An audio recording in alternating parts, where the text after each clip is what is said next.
سلام خدمت دوستان عزیزم. امیدوارم که هر جای دنیا که هستید شاد و سلامت باشید.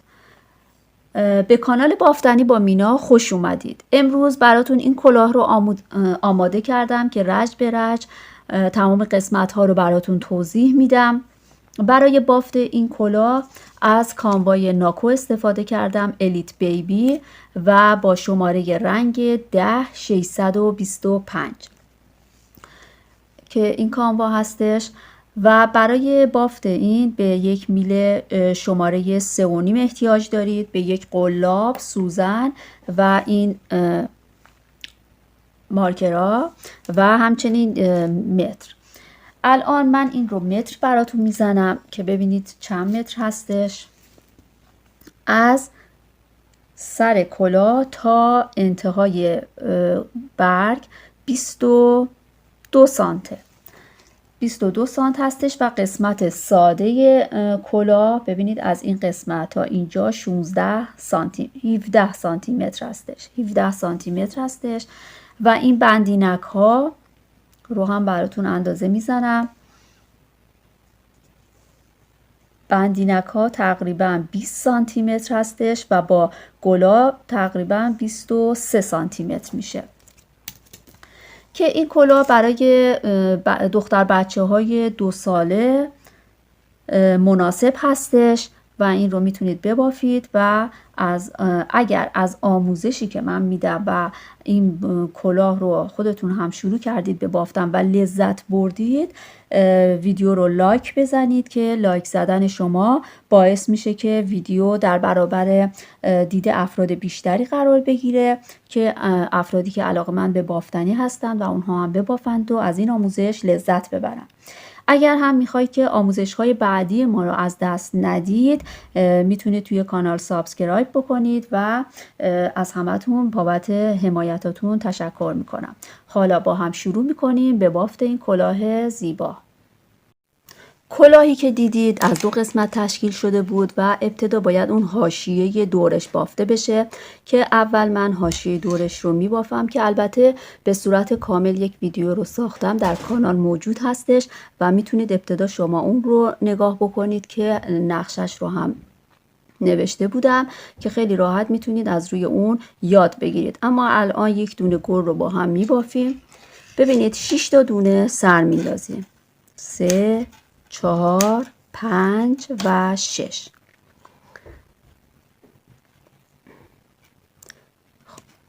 رج اول همه دونه ها باید از رو بافته بشه.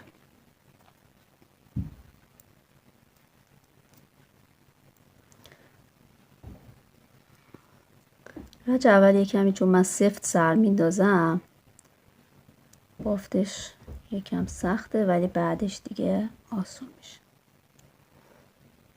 2 3 4 5 و 6. خب رج اول که همه از رو بافته شد و رج دوم به این شکل بافته میشه که دونه اول رو میایم به رو میبافیم، سفتش میکنیم. دونه اول به رو بافته میشه، دونه بعد به زیر، یه ژوته به زیر، یه ژوته به زیر و اینجا در واقع این دونه هایی هستش که برای برگ و همینطور هر رج زیر که برسیم ژوته ای که بزنیم برگمون پهن میشه و انتهای برگ باید به این صورت دونه اضافه بکنیم. دونه مخفی هستش که اینطوری اضافه میشه و سوراخ دیگه نمیفته. بعد 2 تا دونه آخر رو هم به رو میبافیم. کلاً از 20 رج تشکیل شده. رج سوم، دونه هایی که برای رج سوم هستش از زیر میایم نخ رو به سمت خودمون میگیریم و دونه رو نبافته در میاریم. این کار رو به خاطر بعد اینجا هم زیاد نمیخواد سفت بکنید، چون که در انتها وقتی که میخوام کلاه ببافیم این قسمت که به این صورت ادامه پیدا میکنه، ببینید اینا رو برای دونه گرفتن ازش استفاده میکنیم. خیلی هم سفت نگیرید، اینجا یه کمی آزاد باشه بهتر هستش. الان 3 تا دونه رو باید از زیر ببافید، 2 تا و دونه هم که با انگشت اضافه میشه همیشه به زیره. 3 تا از زیر، بقیه دونه ها مشخصه. ژوته ها همیشه از رو بافته میشه به این شکل، از رو بافته میشه و دونه آخر به زیر بافته میشه. رج بعد دونه اول که سمت برگه به رو بافته میشه، بعد به زیر اینجا ژوته میزنیم. این دونه ای هستش که وسط برگ هستش و این سمت و اون سمت ژوته میخوره که سوراخ بیفته و این ادامه پیدا میکنه. خب این سمت هم ژوته، زیر و انتهای برگ هم که رسیدیم به این صورت باید دونه اضافه بکنیم و دونه های بعد همه به رو بافته میشه به این صورت. رج بعد نخ رو به سمت خودمون میگیریم، دونه نبافته اینجا رو یکم آزاد بذارید. ببینید الان 1 دونه، 2 تا، 3 تا دونه میتونیم اینجا بگیریم برای در انتها، یعنی برای بافت کلاهمون. زیر و دونه هم که اضافه کردیم زیر، بقیه دونه ها از رو بافته میشه،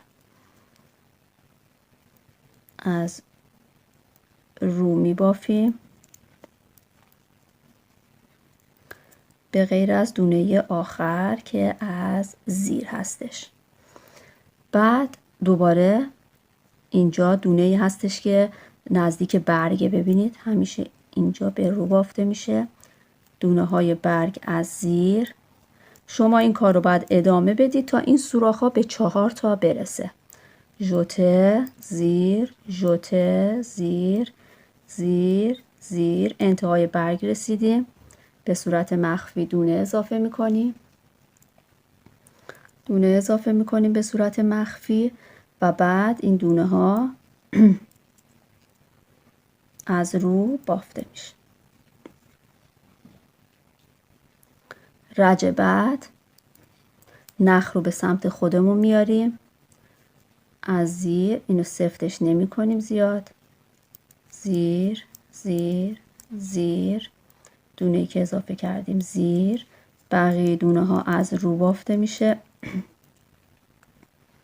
به این صورت، از رو و دونه آخر به زیر بافته میشه.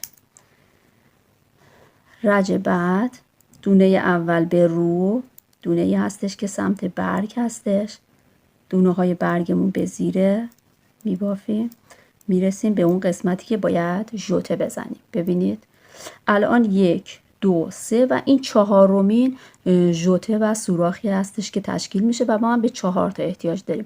به این مرحله که برسیم نگاه کنید باید پاپ کورنمون رو بزنیم. الان این دونه اضافه رو انجام میزنم. به پاپ کورن که میرسیم این دونه رو که اضافه کردیم 1 دونه از رو میبافیم. نگاه کنید 1 دونه اضافه میکنیم، بعد از انتهای برگ 1 دونه از رو میبافیم و اینجا رو پاپ کورن میزنیم. پاپ کورن به چه شکله؟ پاپ کورن در واقع من بهش میگم پاپ کورن همون دونه های انگوری هستش که لبه کلاه وجود داشت. اینو میام از زیر 1 دونه میبافم و اینجا باید از قلاب استفاده بکنم. اینو وارد قلاب میکنم، یه نخ میندازم روش، وارد همون سوراخ میکنم، بعد 4 اینو 2 تا یکی میکنم، همشو با هم در نمیارم. دوباره همین رو تا 4 مرتبه تکرار میکنم. ببینید الان 4 تا نخ دارم، این رو یکی میکنم و بعد یه زنجیره میزنم، نخ رو دونه رو وارد میل میکنم. خب بعد این دونه رو از رو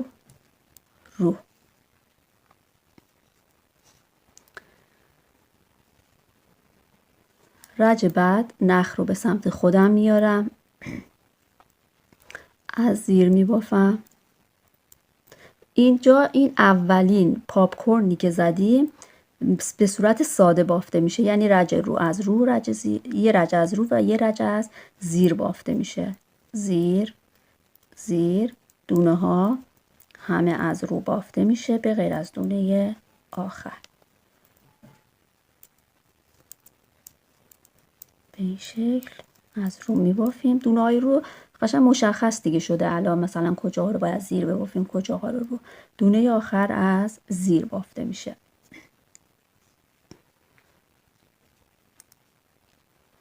خب توی این مرحله وقتی که 1 2 3 4 تا کامل شد و رج رومون رو هم بافتیم، اینجا دیگه نمیایم ژوته بزنیم و سوراخ درست بکنیم. باید برگمون به این صورت دیگه از اینجا کم کم جمع بشه. از این رج شروع میکنیم به جمع کردن برگ. این رو از رو میبافم، دونه سمت برگ رو گفتم از رو میبافم و اینجا دیگه دوتا یکی میکنیم. یک مرتبه از این سمت، یک مرتبه از این سمت و بعد دیگه ژوته نمیندازیم چون برگمون دیگه داره جمع میشه. دوستان عزیز ادامه میدیم همینطور از زیر زیر زیر تا برسیم به 2 تا دونه آخر برگ. نگاه کنید الان اینجا انتهای برگ دیگه.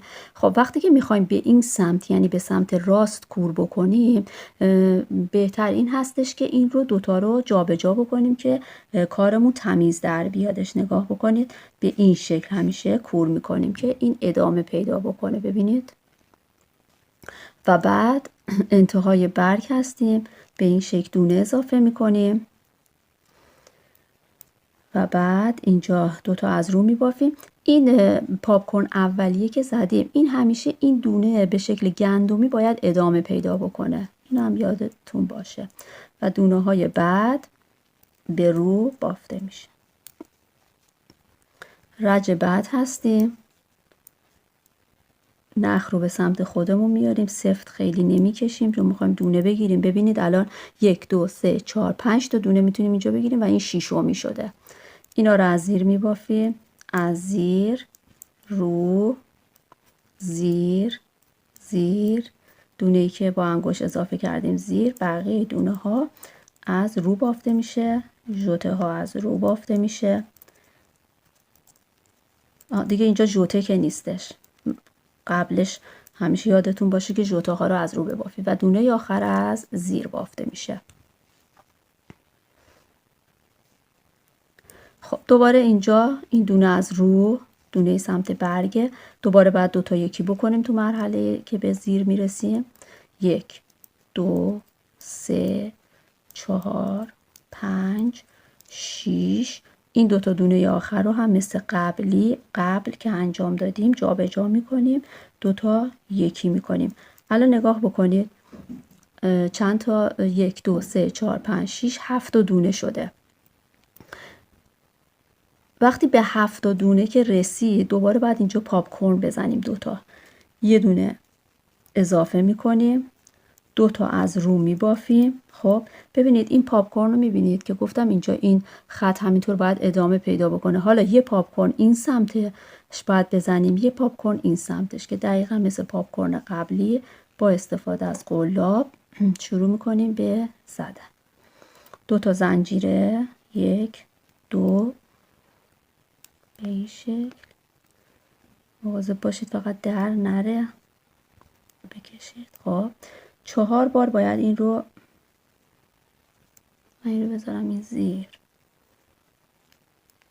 خب 4 مرتبه باید این رو تکرار بکنیم. الان 2 تا، بعد 3 تا و بعد 4 تا. 2 تا رو یکی میکنیم، بعد 4 تا یکی میشه، یه زنجیره و وارد میلمون میکنیم. خب این دونه وسط هم که گفتم ساده هست، اینجا از زیر بافته میشه. یه پاپکورن دیگه باید اینجا زده بشه. 1 2 تا زنجیره،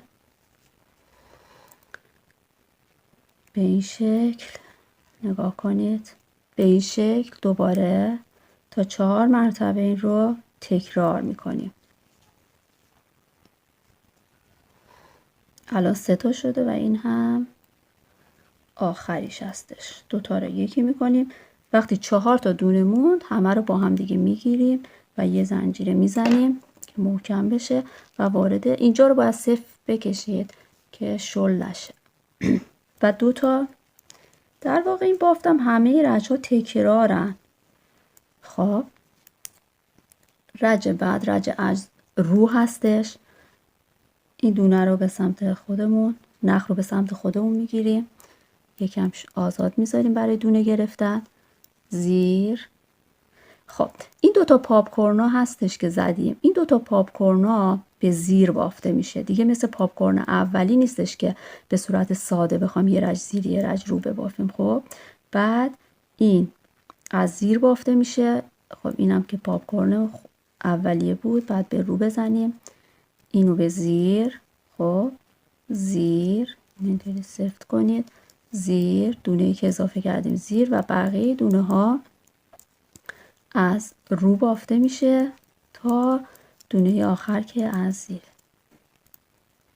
خب به این مرحله رسیدیم. خب توی این رج دوباره باید برگمون کم بشه. دوباره 2 تا یکی میکنیم، زیر زیر زیر تا برسیم به 2 تا دونه آخر برگ. دوباره جا به جا میکنیم به این شکل. 2 تا یکی میکنیم، 2 تا رو یکی میکنیم. ببینید برگمون داره کم کم جمع میشه. الان چند تا برگ این دونه که برای حاشیه برگه 1 2 3 4 5 تا مونده. خب بعد دوباره بعد اینجا یه دونه به این شکل اضافه میکنیم انتهای برگه دیگه. بعد از رو رو رو رو این دونه که گفتم ادامه پیدا میکنه، زیر رو رو و دونه آخر هم از رو. ببینید. خب رج بعد نخ رو به سمت خودمون میگیریم، زیاد صفر نکنید که برای دونه گرفتن راحت باشید. 3 تا از زیر، این از رو، اینجا دیگه زیر زیر رو بافته میشه، زیر، فقط دونه‌ای که با انگشت اضافه کردیم از زیر، رو رو رو رو رو، دونه آخر از زیر. خب حالا توی این رج دوباره رج زیر هستش. این رو من کنم. دوباره 2 تا یکی بعد بکنیم. خب بعد الان رسیدیم به 2 تا دونه آخر برگمون که دوباره باید کم بشه به این شکل. بعد الان ببینید چند تا دونه مونده، 1 2 3. بعد یه دونه دوباره سر انگشت میزنیم اضافه میکنیم. وقتی که دونه هامون اینجا به 3 تا رسید دوباره بعد این سمت پاپکورنمون رو بزنیم. خب 1 دونه زیاد کردیم، 3 تا از رو میبافیم. اینجا دیگه دقیقاً پاپکورن ها رو این سمت و اون سمت نمیزنیم، برای اینکه زیباتر بشه یه دونه رو میام این ورتر میزنیم. نگاه کنید این پاپکورن اولیه که ادامه پیدا کرده، اینم که دونه بغلشه، اینجا اینو این سمت میزنیم، یه دونه این ورتر میزنیم که دیگه با هم قاطی نشن. 1 2 پاپکورن رو دقیقاً مثل پاپکورن های قبل میزنیم. اگه نختون نازکه این مرحله پاپکورن رو مثلا تا 5 تا هم میتونید بزنید، ولی من اینجا نمیخواستم خیلی بزرگ بشه پاپکورنا. خب بعد حالا این که از رو بافته میشه، اینم که از زیر بافته میشه و حالا اینجا این همین بلافاصله بعد از این دونه زیر یه پاپکورن میزنیم. 2 تا زنجیره نخ رو میندازیم دور قلابمون اینجا یکی دو تا که ببافید دیگه راحته، یعنی حفظ میشید که در عرض یکی دو دقیقه یه دونه رو میبافید، مثلا خیلی زمان بر نیست. خب این پاپ کورنمون هم که زدیم، حالا دو تا دونه از رو بافته میشه. رج 17 هستیم، نخ رو به سمت خودمون میاریم و شروع میکنیم. خب این پاپ کورن هم که بهتون گفتم که از زیر بافته میشه. اینو به این شکل اون سمت ببرید. این دونه رو هست، این زیر میبافیم. اینم که گفتم پاپ کورن زیر میبافیم. اینم زیر زیر زیر و این دونه هم که اضافه کردیم زیر. دونه های بعد رو رو رو، دونه آخر از زیر. خب رج 18 ببینید. خب این دونه حاشیه برگه که گفتم از رو بافته میشه. این سه تا دونه رو الان با هم دیگه یکی میکنیم. خب سه تا دونه رو با هم دیگه یکی میکنیم و بعد دونه ها رو هستن، رو میبافیم. رو رو رو رو رو رو. این دونه که از این اولین پاپ کورن اومده از زیره و دونه های بعدی که سه تا هستم از رو هستش. خب الان رج 19 نخ به سمت خودمون. ببینید اینجا رو برای دونه گرفتن دیگه خیلی راحتیم. زیر زیر، یه دونه از رو، زیر زیر زیر زیر زیر. تمام دونه ها دیگه مشخص شده مثلا کدوم از زیره. این دو تا دونه آخرم که رسیدید اینا رو جابجا بکنید. خب جابجا بکنید و دو تا یکی بکنید، به این شکل در میاد. خب رج 19 و رج 20 الان آخرین رجمون هستش که آخرین رجمون رو میایم دو تا یکی میکنیم. خب دو تا یکی میکنیم تا دونه هایی که توی میل هستش به 6 عدد برسه، چون اگه یادتون باشه ما با 6 تا دونه کلا شروع کردیم. ببینید 1 2 3 4 5 6 تا. الان یه دونه دیگه کور میکنم، کلا نگاه بکنید 1 2 3 4 5 6 که در واقع این 6 تا دونه همون رج اولمون هستش که از رو بافتیم مثلا. خب ما وقتی که میخوایم گلامون رو، برگامون رو ادامه بدیم، میایم طبق رج از رج 2 شروع میکنیم. ببین مثلا این 6 تا دونه که مونده رج 1 مونه در واقع و الان از رج 2 شروع میکنیم. رج 2 به این شکل بود که میامدیم یه دونه از رو میبافتیم، خب یه دونه از زیر میبافتیم. ببین اینجا مشخصه، اینی که همینطور ادامه پیدا کرده، ساقه مثلا انگوره ادامه پیدا کرده. اینجا یه ژوته میزنیم، این سمت و اون سمت ژوته میخوره. ببینید این از زیره، یه ژوته اینجا میخوره، این از زیر. خب بعد الان یه دونه به این شکل انتهای برگ دیگه باید زیاد بکنیم و دو تا از رو میبافیم و این رج 3 4 همینطور ادامه پیدا میکنه تا 20 رج بشه. دوباره مثلا الان برای این کلاه به 8 تا دونه از اینها احتیاج داریم. حالا من توی ویدیو به صورت کامل با نقشه توضیح دادم، دوستان میتونن برن اونجا و این رو به صورت کامل یاد بگیرن. حالا من باید برای این کلاه 6 تا ببافم و بعد برمیگردم. خب دوستان من الان نگاه بکنید،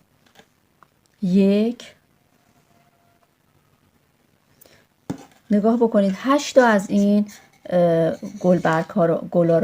برگ ها رو بافتم. 1 2 3 4 5 6 7 8. فقط این قسمت آخر رو آوردم که بهتون نشون بدم که چجور باید انتهای کار رو کور بکنید. ببینید وقتی که به انتهای کار رسیدید و دونه هاتون رو میخواید، به اون قسمتی رسیدید که میخواید 6 تا دونه داشته باشید و بعد شما ادامه میدادید، ولی الان دیگه احتیاجی نداریم، میخوایم کلا کور بکنیم. چه کار میکنیم؟ میایم ابتدا دو تا یکی میکنیم. ببینید مثل همون قبلا انجام میدادیم، 2 تا یکی میکردیم تا دونه هامون برسه به 6 تا. الان هم همون کار رو تکرار میکنیم. ببینید 1 2 3 4 5 6 2 4 5 6. الان دونه هامون به 6 تا رسید. خب وقتی که دونه هامون به 6 تا برسه میایم این رو میبافیم به همون شکلی که هستش، زیر و زیر، روها رو میبافیم و بعد این 6 تا دونه رو رج بعد کامل کور میکنیم به این شکل. چون که ما با 6 تا دونه شروع کرده بودیم، با 6 تا دونه هم به پایان میرسونیم. چون باید اینا به هم دیگه وصل بشن، باید اندازه هم باشن. به خاطر همین این کار رو انجام میدیم. الان همه رو کور میکنیم، 2 تا یکی میکنیم و کار رو به پایان میرسونیم.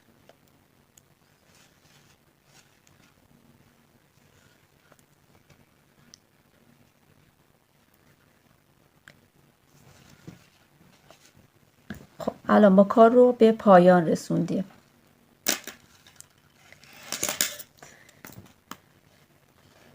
ببینید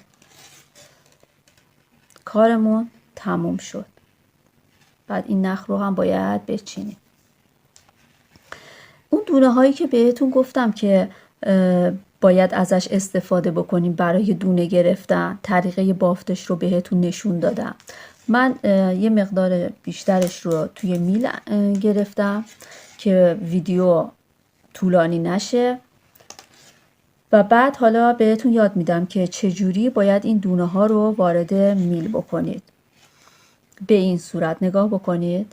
این برجستگی ها رو دونه به دونه میگیرید، به صورت یک دونه وارد میلتون میکنید به این شکل.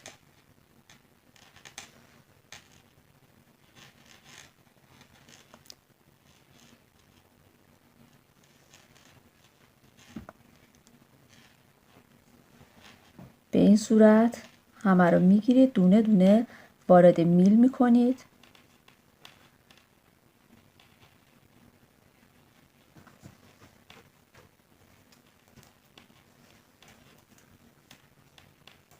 تا برای بافت ازش استفاده بکنید.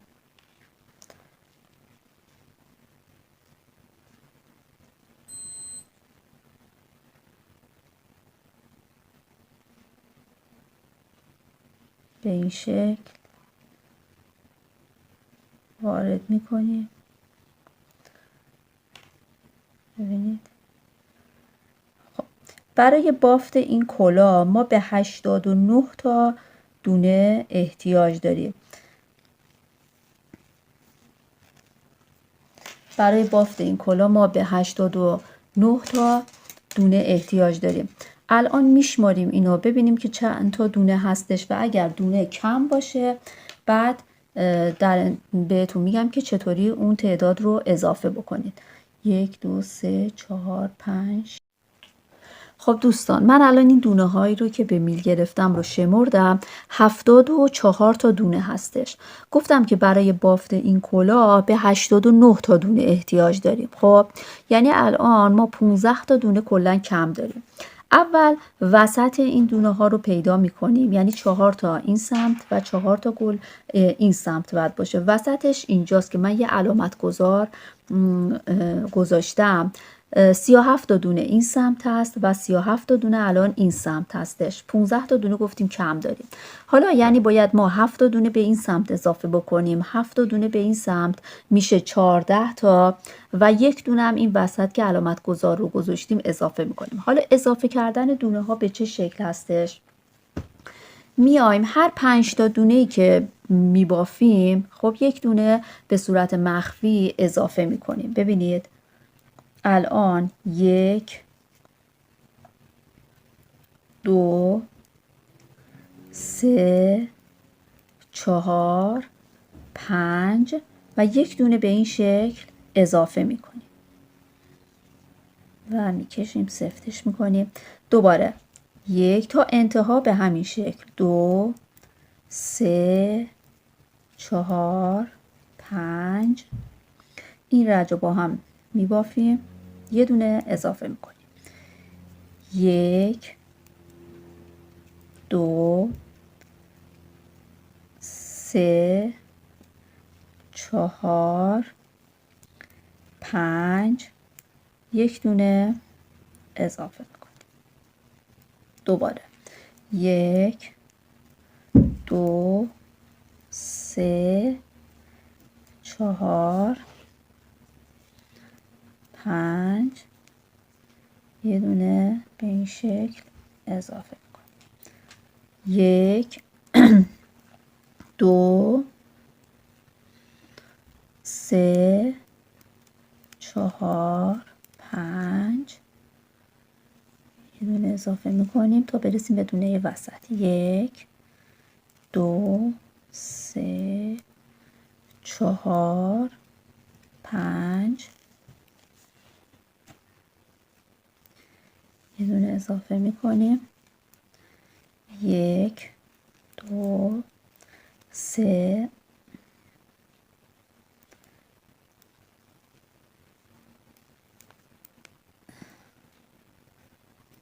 4 5 یک دونه اضافه میکنیم.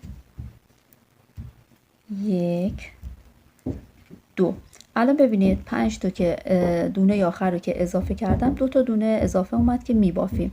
الان یک دونه بعد این وسط اضافه بکنم. خب الان این سمت قرینه این سمت دیگه. خب این دونه وسطی که اضافه کردم ببین 2 تا دونه بعد ببافم، این سمت مثل این سمت بشه. 2 تا دونه رو میبافم و بعد خب یک دونه اضافه شده بود اون سمت، درسته؟ بعد حالا دوباره 5 تا دونه 1 2 3 4 5 دونه اضافه میکنم.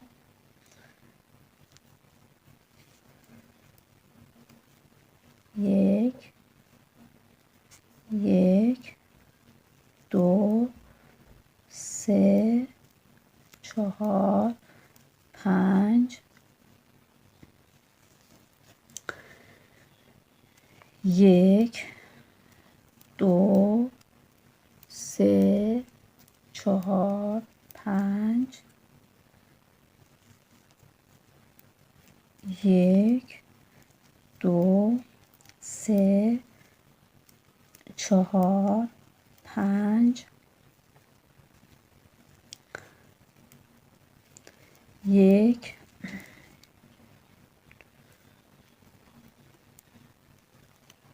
2 3 4 5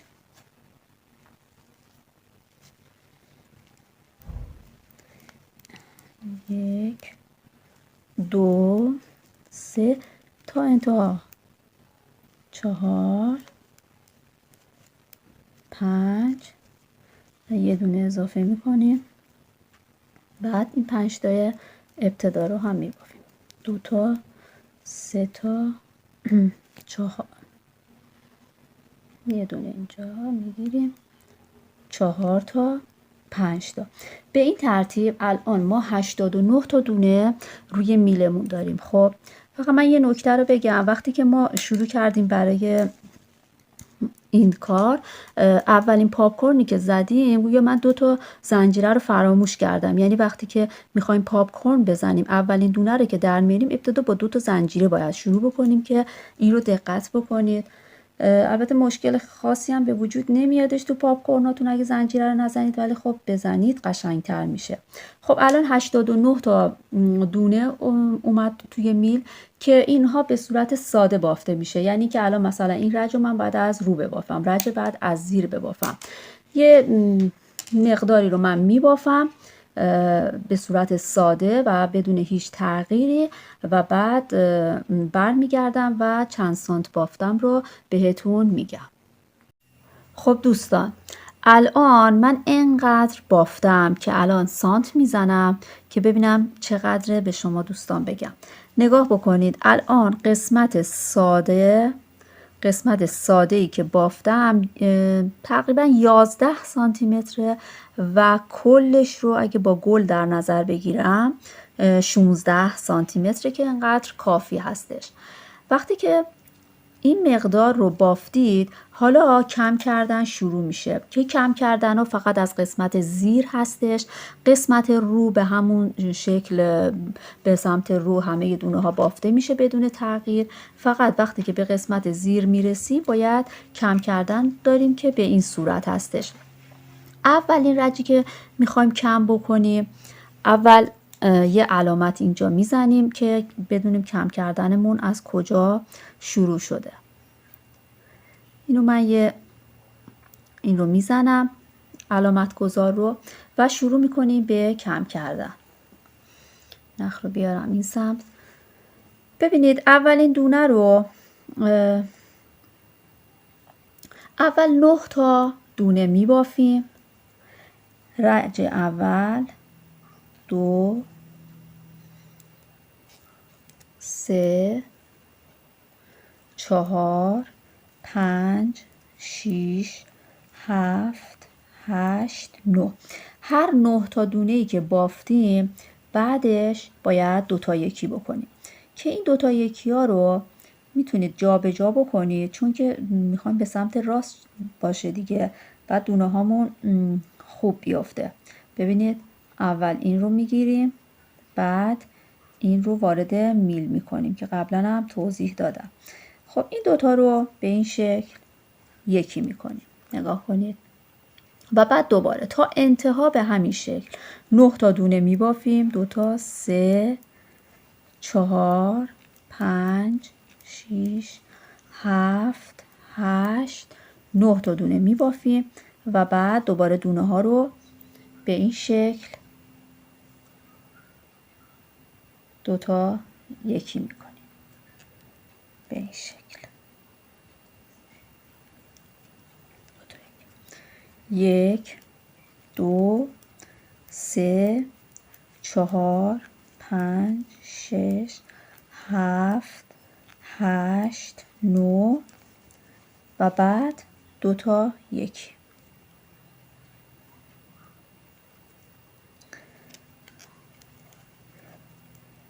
یک 2 3 4 5 6 7 8 9 2 تا یکی میکنم.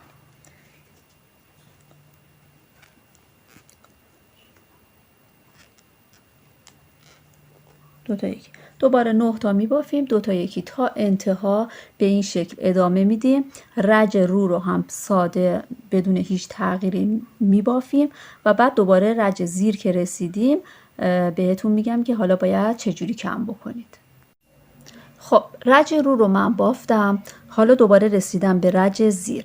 حالا رج زیر رو باید چه کار بکنیم؟ ببین اولین رجی رو که ما دونه کم کردیم 9 تا میبافتیم 2 تا کم 9 تا میبافتیم 2 تا یکی میکردیم.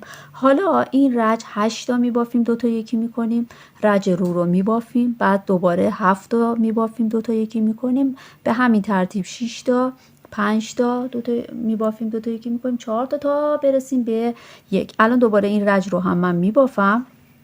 نگاه کنید این اولین دونه 2 تا 3 4 5 6 7 8. خب 8 تا رسیدیم. دوباره این 2 تا دونه رو جا به جا میکنیم به این صورت کم میکنیم. یکم که ببافیم خطش مشخص میشه. بعد دوباره 8 تا 1 2 3 4 5 6 7 8. بعد دوباره دونمون رو جا به جا میکنیم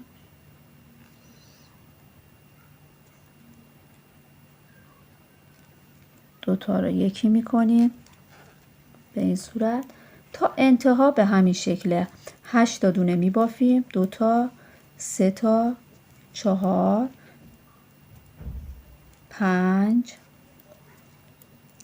6 7 8.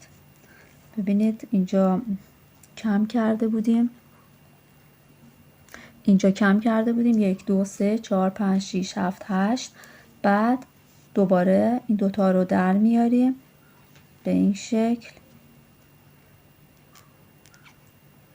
دوتا یکی میکنیم. به همین ترتیب تا انتها هر 8 تایی که میبافیم دوتا یکی میکنیم، رج رو رو میبافیم، رج بعد 7 تا میبافیم دوتا یکی میکنیم، رج روش رو میبافیم، بعد 6 تا 5 تا 4 تا 3 تا 2 تا یکی، که الان من یک مقدار رو به همین ترتیب میبافم تا برسم مثلا به دونه هایی که بعد 4 تا ببافی دوتا یکی بکنی. برمیگردم با هم ادامه میدیم.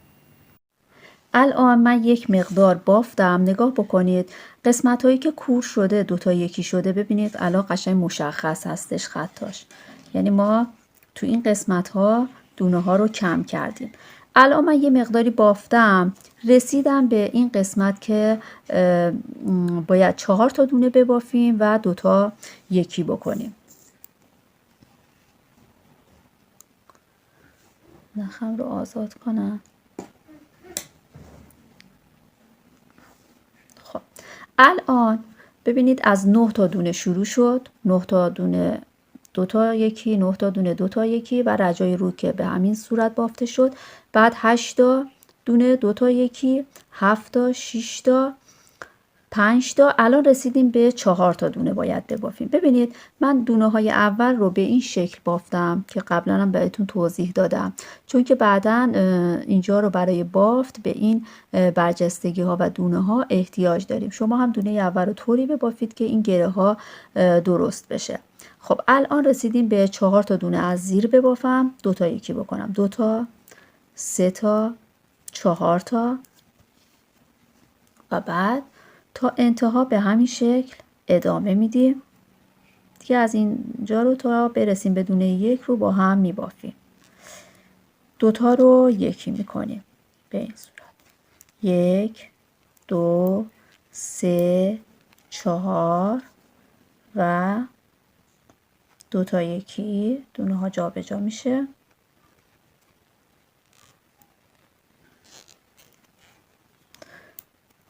یک 2 3 4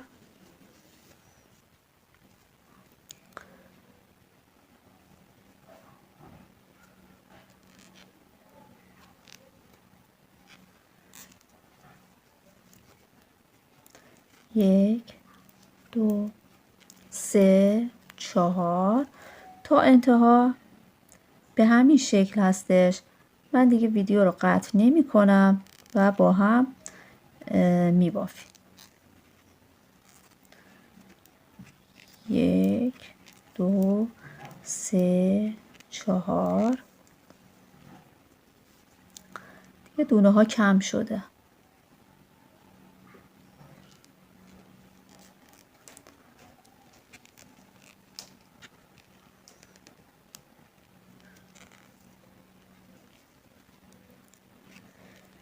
یک 2 3 4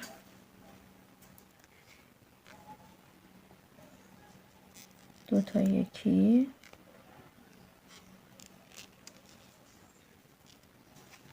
1 2 3 4 دیگه مشخص هستش که کجاها رو باید کم بکنیم. نگاه کنید.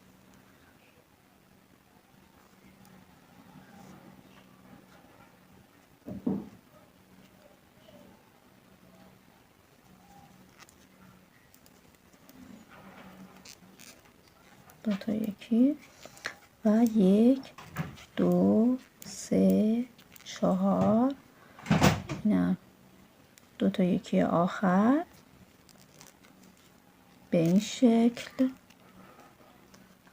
و این دونه آخر رو هم من به رو می بافم چون که میخوام گره تشکیل بشه. حالا دونه های رو که گفتم به شکل ساده همش به رو بافته میشه.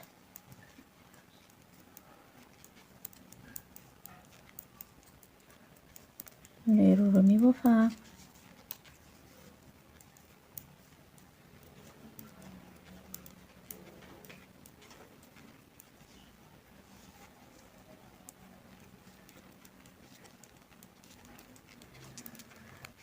توی بافتنی یه چیزی که خیلی مهم هستش اینه که شما بتونید یک دست ببافید و برای اینکه بتونید این کار رو انجام بدید باید تمرین بکنید. یعنی مثلا اگر مبتدی هستید یه چند تایی سر بندازید و همینطور شروع کنید به ساده بافی، یا مثلا حالا تو ساده بافی که بیشتر مشخص میشه اگه دست دادم یکی نباشه، مثلا شل و سفت ببافیم. انقدر بعد ببافید تا دستتون بیادش که به چه شکل هست. خب دونه آخر رو که من از زیر میبافم. حالا رسیدیم به دونه هایی که باید 3 تا ببافیم الان، بعد 2 تا یکی بکنیم، 1 2 3 و 2 تا یکی تا انتها. این رو دوباره تکرار میکنیم، 1 2 3 2 تا یکی. من این رو میبافم، 1 2 3 2 تا یکی، 1 2 3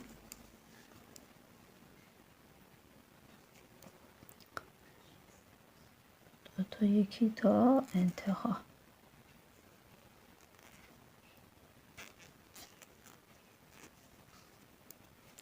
یک دو سه.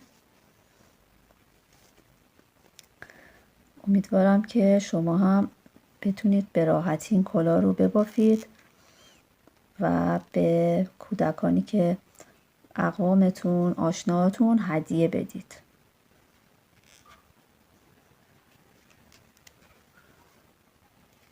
یک دو سه.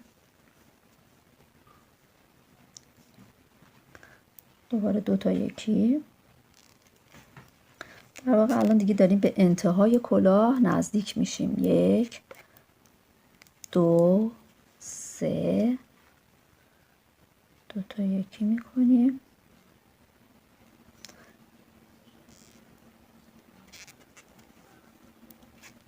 1 2 3 و 2 تا یکی.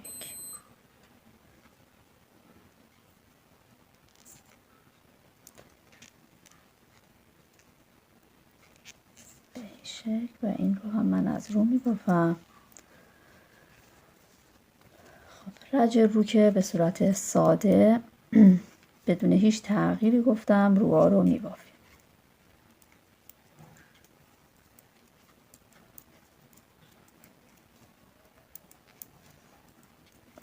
توی بافتنی تمیز بافی خیلی مهمه.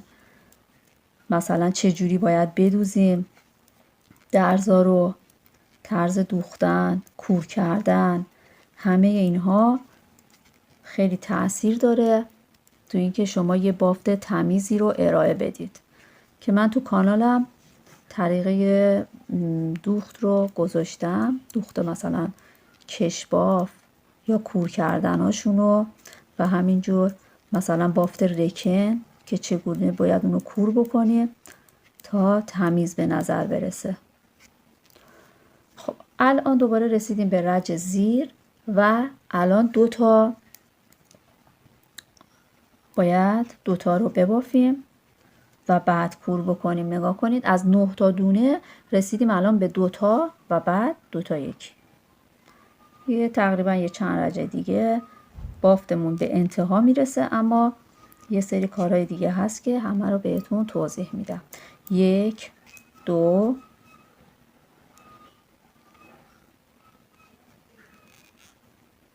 اینجا 2 تا رو یکی میکنیم. 1 2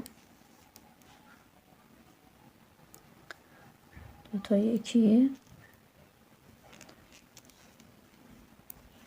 1 2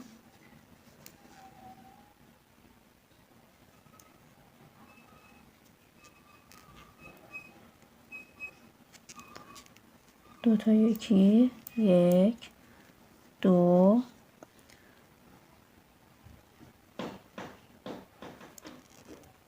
دو تا یکی به این شکل، یک دو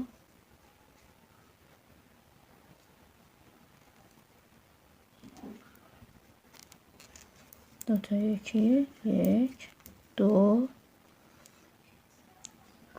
به همین شکل ادامه میدیم، یک دو و دو تا یک.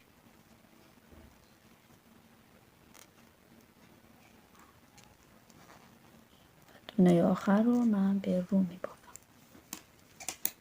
الان نگاه کنید دونه هامون خیلی کم شده.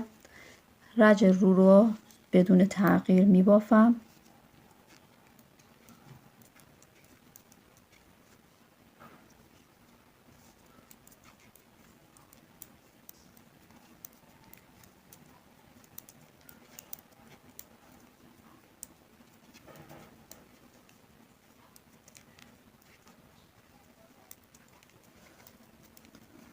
رج رو میبافم.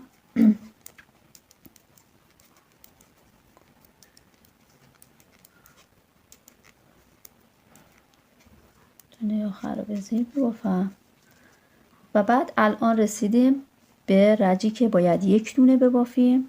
ببینید باید یک دونه ببافیم و دو تا یکی بکنیم. این میشه یک دونه‌مو از اینجا شروع میکنیم به دو تا یکی کردن. به این شکل ببینید دوباره یک دونه میبافیم، دو تا یکی میکنیم،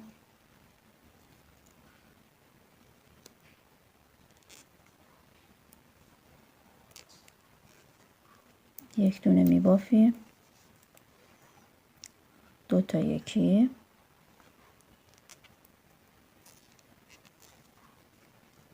یک دونه میبافیم، دو تا یکی تا انتها. من میبافم،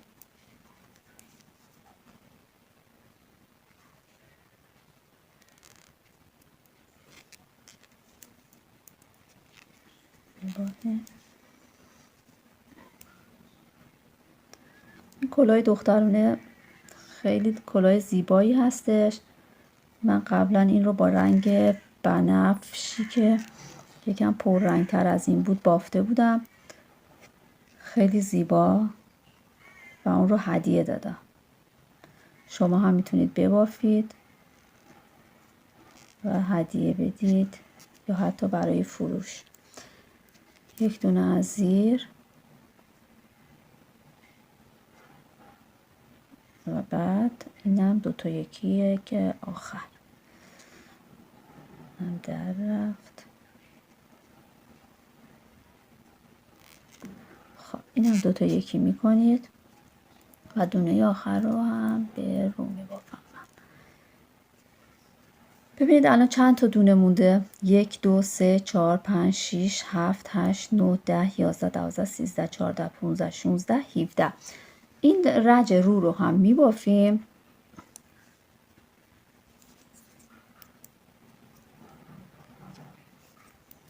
رج رو به این شکل میبافیم.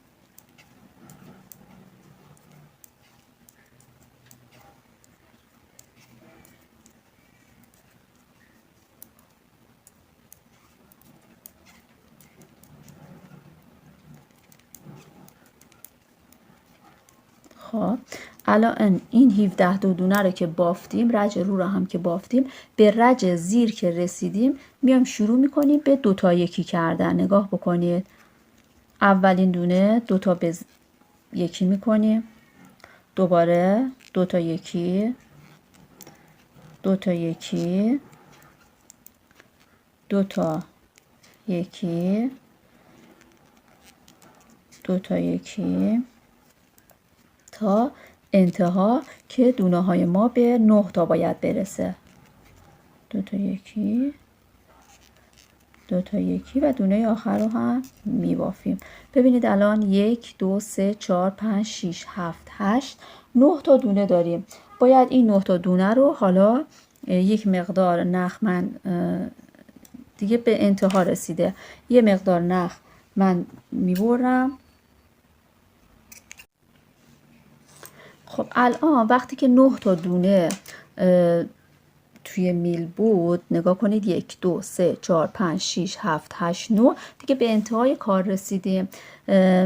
نخ رو یک مقدار نخ رو میبریم که هم برای دوخت باید استفاده بکنیم، هم که این رو میخوام وارد دونه ها رو وارد نخ بکنم و بکشمشون. از همینجا شروع میکنم، نگاه کنید 1 2 3 4 5 6 7 8 9. خب این رو با سوزن به این شکل میکشم.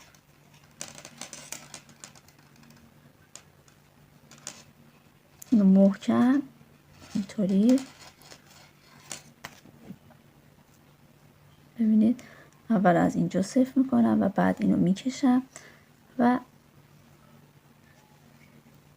یکی دو دور به این شکل دوباره از توی همینا رد میکنم. ببینید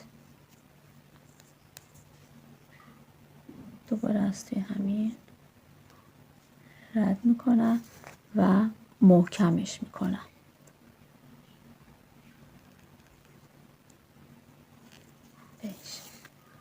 ببینید. خب بعد حالا این رو بر میگردونم از همین نخی که دستم هستش. ببینید گفته بودم که یک علامت گذار بذارید. این علامت گذار از جایی که ما شروع کردیم به کم کردن دونه، ما این علامت گذار رو گذاشتیم. حالا این نختون رو اینطوری میارید بالا. خب باید تا قسمتی که علامت گذار هست دوخته بشه. اینا رو اول قشنگ رو هم میذارید به این صورت.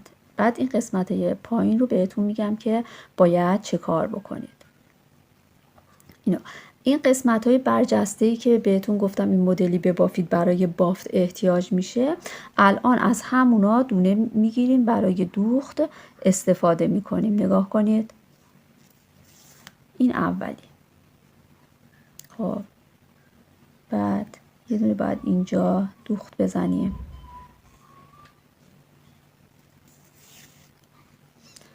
ببینید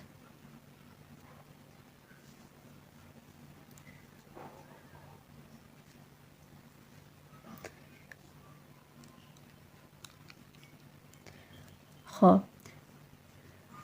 این دوخت رو به این صورت میزنیم. نگاه بکنید اینا رو میارید نزدیک هم به این شکل. ببینید اینا رو به این صورت دوخت میزنید. ببینید این برجستگی ها رو یه بار سوزن رو از توی این رد میکنیم، یه بار از توی این و بعد نخ رو میکشیم. اینطوری کارمون تمیز در میاد و بعد همینطور ادامه میدیم.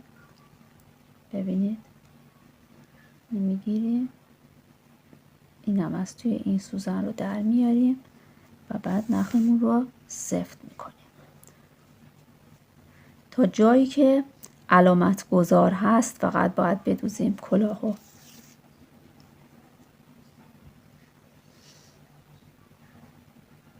به این صورت اینو میدوزیم.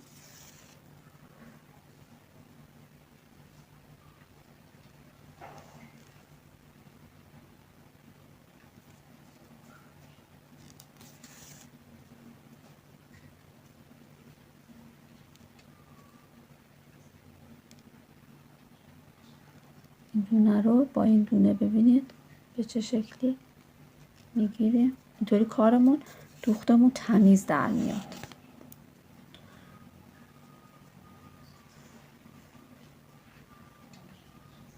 این با این. حالا این رو باز میکنیم تا اینجا باید دوخته بشه. حالا این دونه با این گرفته میشه و بعد این هم آخرین دونمون هست که با این میگیریم و اینجا دوختمون رو تمومش میکنیم. ببینید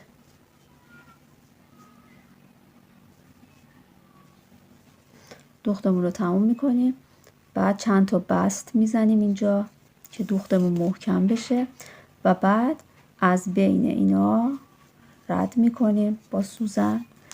نخمون رو باید مخفی بکنیم. نگاه کنید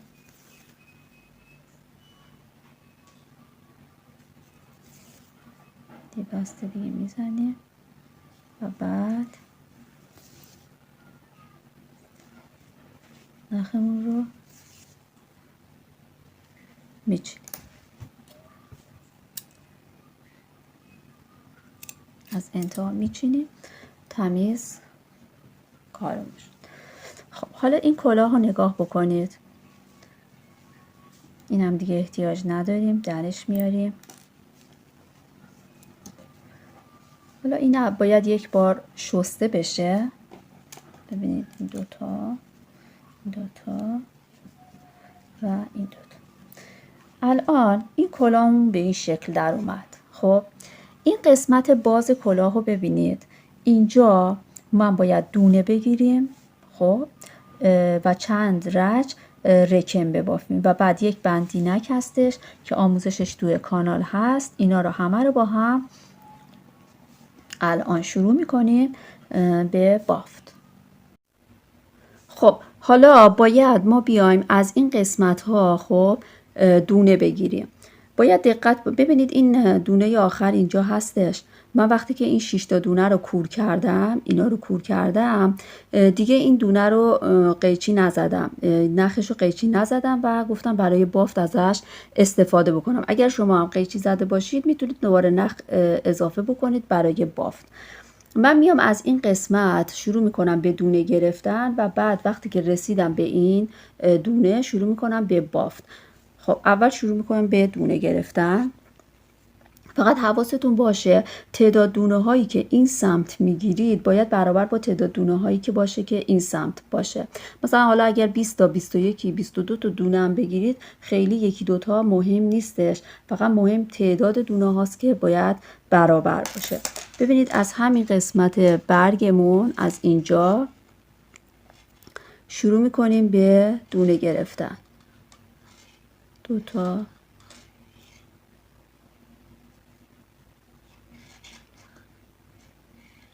1 2 3 4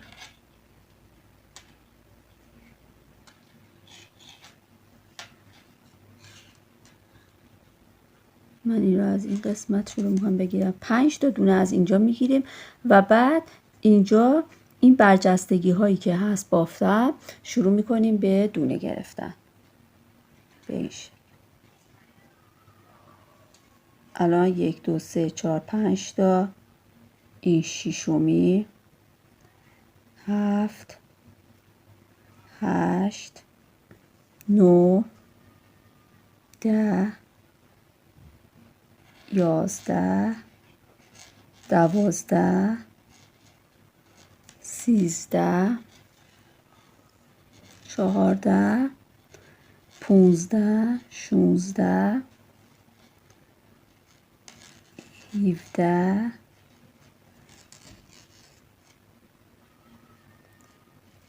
18 یه دونم از اینجا میگیرم، 19. ببینید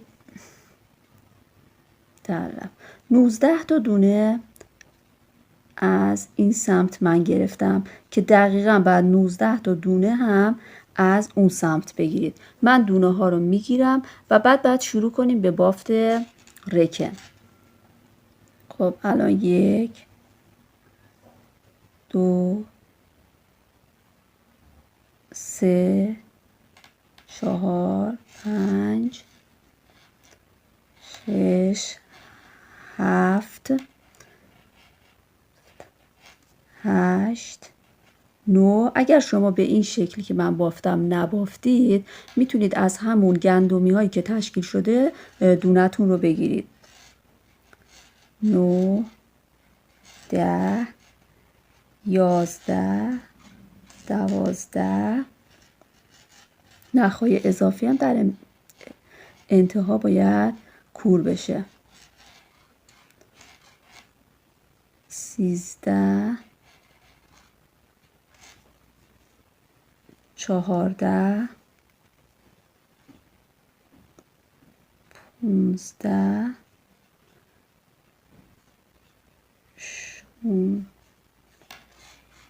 16 17. یک دونم از اینجا میگیرم 18 و با این دونه آخری 19. حالا باید بیایم بافت رکن داشته باشیم. بافت رکن رو میتونیم همه رو باید از زیر یا همه رو از رو میبافیم که من بافتای رکنم رو از زیر میبافم. شروع میکنیم به بافت رکن. باید 3 تا بافت رکن وقتی که از قسمت رو نگاه میکنیم 3 تا بافت رکن یعنی ببافیم و بعد کور کردن بافت رکن رو بهتون توضیح میدم. همه دونه ها رو اگه دونه ای هم اینجا بد افتاده باشه خودتون درستش بکنید. نگاه بکنید. این قسمت رو همه رو همه رو از زیر میبافیم. رج بعد دوباره از زیر تا جایی که 3 تا بافت رکن به ما بده. من میبافم و بعد چگونه بافت رکن رو کور بکنیم رو براتون توضیح میدم. خب دوستان ببینید من 3 تا بافت رکنم رو انجام دادم، بافتم و کورش کردم. شما میتونید به شکل ساده هم این رو کور بکنید، اما اگر به شکل ساده 2 تا یکی بکنید اینجا به صورت گندمی میافته. اما بافت رکن بهتر هستش که به صورت ژورنالی که الان براتون توضیح میدم کور بشه که نگاه بکنید چه حاشیه زیباتری بهمون میده. خب الان من این قسمت رو کور کردم و یه چند تا دونه گذاشتم که بهتون بگم که چه کار باید بکنید. ببینید فکر بکنید که این اولین دونمون هستش، سر دونه هستش، درسته؟ میخوایم کور بکنیم. اول از همه یادتون باشه که این نخ حتما باید این سمت قرار بگیره، یعنی اگر به سمت رو بود شما ببریدش اون سمت بذارید. خب بعد این دونه رو بندازید روی این میل. خب بندازید روی این میل و دونه دوم رو به این شکل، ببینید دونه دوم رو، من این جهت دونه رو باید درست کنم. خب دونه دوم رو باید از زیر این دونه در بیارید ولی رها نمی کنیم. نخ رو دور میل میگیریم و از زیر همین دونه به این شکل در میاریم. ببینید و بعد این رو یک کمی سفت میکنیم. این قسمت رو خیلی نباید سفت بکنید که ممکنه که مثلا سر بچه رو از پشت اذیت میکنه. به خاطر همین خیلی معمولی، خیلی سفت نکنید. یک بار دیگه نشون میدم. ببینید این دونه رو، اولین دونه وقتی که نخ به سمت زیر هستش این رو روی میل بندازید و دونه بعدی رو به این شکل در بیارید و یک دونه ببافید و وقتی که دونه رو بافتید در آوردید این دوتا رو آزاد بکنید و یکی هم بکشید و حالا همینطور من ادامه میدم. شما نگاه بکنید. ببینید این دونه رو از این زیر در میارم، نخ رو دور میلم میگیرم و از دونه خارج میکنم و بعد این رو یکم سفت میکنم تا انتها به همین شکل کور میکنیم. ببینید به این شکل کور میکنیم.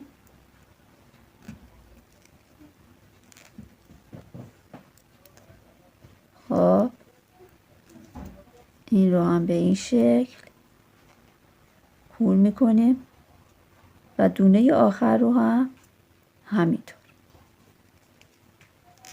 این رو میگیرم کور میکنم. دونه آخر رو وقتی که کور کردیم دیگه نخ رو نمیخواد بچینید. از این به بعد باید اینجا رو بندینک باید ببافیم. ببینید یک دونه رو من بافتم به این شکل بندینک و انتهاش رو هم یک گل زدم. ببینید خب این بندینک رو الان من براتون سانت میزنم که چقدر هست. از این قسمت تا اینجا، خب ببینید تقریبا 20 سانته. از این قسمت تا ابتدای برگمون 20 سانته و اینم تقریبا 3 سانت. یعنی کلا شما باید 23 سانت ببافید این بندینک و به همراه برگش رو. حالا به این دونه که رسیدید گفتم که این رو نچینید و برای بندینک از همین استفاده میکنیم. این قسمت من کاموا رو اضافه کردم و بعد در انتها که این تموم شد با استفاده از سوزن اون نخ رو این زیر دوختم و مخفیش کردم. اما اینجا دیگه احتیاجی نیست که کاموا اضافه بکنیم چون هست. خب میایم با استفاده از یه قلاب اینجا به 4 تا دونه برای بندینکمون احتیاج داریم. این میشه اولین دونه. خب این 2 تا دونه، 3 تا و 4 تا دونه. این 4 تا دونه رو وقتی که با قلاب گرفتیم خارج میکنیم و داخل میل میکنیم. 1 2 3 4 تا دونه. ببینید برای اینکه این بندینک رو ببافید بهتره هستش که از میلی استفاده بکنید که سیم نداشته باشه و دو سر میل آزاد باشه که کارتون رو خیلی ساده بکنه. اما من از همین میل حالا در دسترسم بود استفاده کردم. ببینید وقتی که شما میخواید بافتی رو انجام بدید خب به صورت ساده به این شکل هستش که این رو میپیچید و شروع میکنید به بافت رو زیر. اما برای بندینک این به این صورت هستش که الان توضیح میدم. ببینید این نخ این سمت همیشه باید قرار بگیره، به این سمت قرار بگیره. شما میلتون رو میکشید اینور و با نخی که همین سمت هستش انتها هست شروع میکنید به بافتن. این باعث میشه که این نخی که از پشت اومده باعث میشه که این پشت رو جمع بکنه و یه حالت تناب مانندی رو به ما بده. یعنی تا انتهای باف 20 سانت که میخوایم این بندینک رو داشته باشیم به همین شکل هستش. ببینید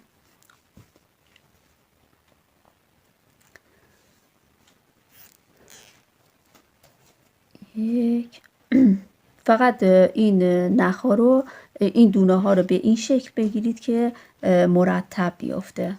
3 تا 4 تا. خب همیشه این نخ حواستون باشه این سمت باشه. این میله که حرکتش میدیم. یه چند رجی من میبافم براتون که نشون بدم چطوری جمع شده. 1 2 3 4 دوباره به همین شکل تا انتها اینطوری ادامه میدیم. 1 2 3 4. الان از پشت من بهتون نشون میدم. ببینید داره جمع میشه. این پشتشه، اینم روی بندینکمونه. به همین صورت که توضیح دادم 20 سانت میبافیم و بعد گلبرگ رو شروع میکنیم به بافتش. الان من دوستان این رو همین 20 سانتی که گفته بودم رو بافتم و حالا میخوام این برگ رو بگم که چجوری باید ببافیم. نگاه کنید برای این برگ به 3 تا دونه بیشتر احتیاج ندارید. به 3 تا دونه احتیاج دارید. الان نگاه بکنید دیگه این رو به شکل ساده میبافیم. اینجا 4 تا دونه داریم. ببین اولین دونه رو در میارید. این 2 تا دونه رو با هم یکی میکنید از سمت رو. 2 تا، خب 3 تا. الان ما 3 تا دونه داریم. برای برگم به 3 تا دونه احتیاج داریم. بعد 2 تا دونه وسط رو پس چه کار کردیم؟ کورش کردیم و حالا شروع میکنیم به بافت برگمون. اولین دونه رو در میاریم، یه ژوته میزنیم، دونه وسط از زیر یه ژوته و دونه آخر رو هم از زیر. برای این برگ برمیگردیم، قسمت رو همیشه همینطوری از رو ببافید، ژوته ها و بقیه دونه ها رو از رو میبافیم. بعد دوباره رج بعد دونه اول رو در بیارید، دو تا دونه شده دیگه، الان یه دونه اضافه کرده بودیم قبلا. دوباره ببینید این گندمی وسط برگ هستش، این طرف و اون طرفش باید ژوته بزنیم. خب یه ژوته میزنیم، دوباره ژوته، فقط قسمت زیر و بعد دونه آخر. دوباره بر میگردیم، رج رو از رو بافته میشه همشون با ژوته ها به این شکل. همه را از رو میبافیم و رج زیر دوباره دونه اول رو در میارید، میتونید هم ببافید ولی در میارید، 2 تا 3 تا این دونه وسط هست، ژوته میزنیم، ژوته زیر زیر زیر. رج بعد از رو بافته میشه، همه دونه ها به این شکل.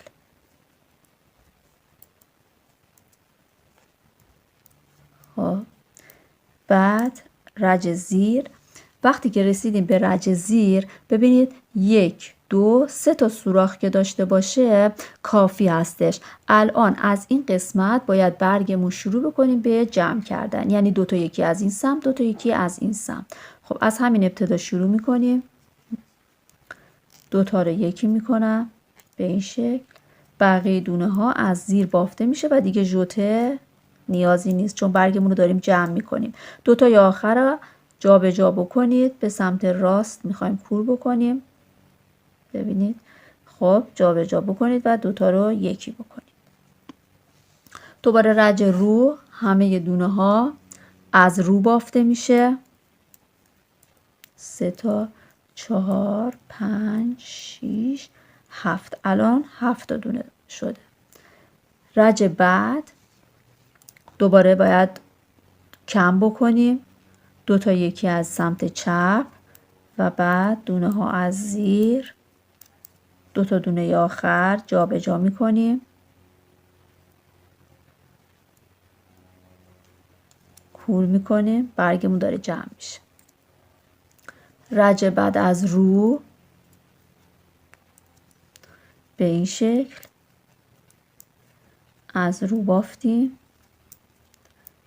و بعد دوباره 2 تا یکی میکنیم، زیر 2 تا آخر جا به جا میشه،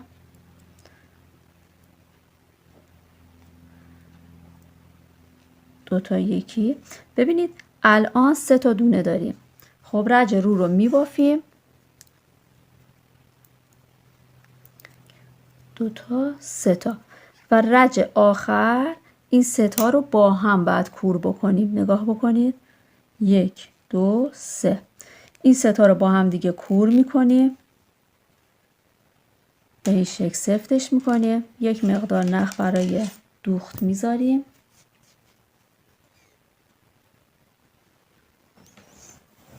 این رو با قیچی من میبرم. الان بافتمون تموم شد.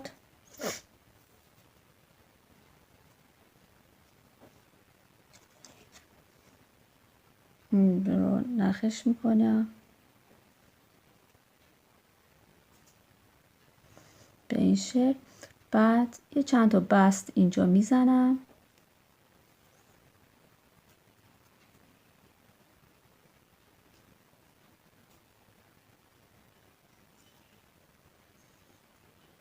سفتش میکنم از پشت به این شکل و اضافه نخ رو میبرمش. خب الان کلاه ما به این شکل در اومد، تموم شد. و بعد بهتر هستش که این رو یه آبی بزنید و یه جا بذارید خشک بشه که دونه ها جا به جا بشن و قشنگ تر بشه. امیدوارم که دوستان از این بافت لذت برده باشید، از این آموزش، و شما هم ببافید و لذت ببرید. اگر از این بافت خوشتون اومد کانال من رو میتونید سابسکرایب بکنید و اگر مشکلی در حین بافتن براتون پیش اومد توی کامنت ها برام بنویسید تا اینجایی که از دستم بر بیاد توضیح میدم براتون، اشکالاتتون برطرف بشه. و با لایک کردنتون میتونید این ویدیو در دید افراد بیشتری قرار میگیره و اونها هم میتونن این بافتنی رو ببینن، ببافن و لذت ببرن. تا یه آموزش دیگه شما دوستان عزیزم رو به خدای بزرگ میسپارم. امیدوارم که همیشه شاد و سلامت باشید.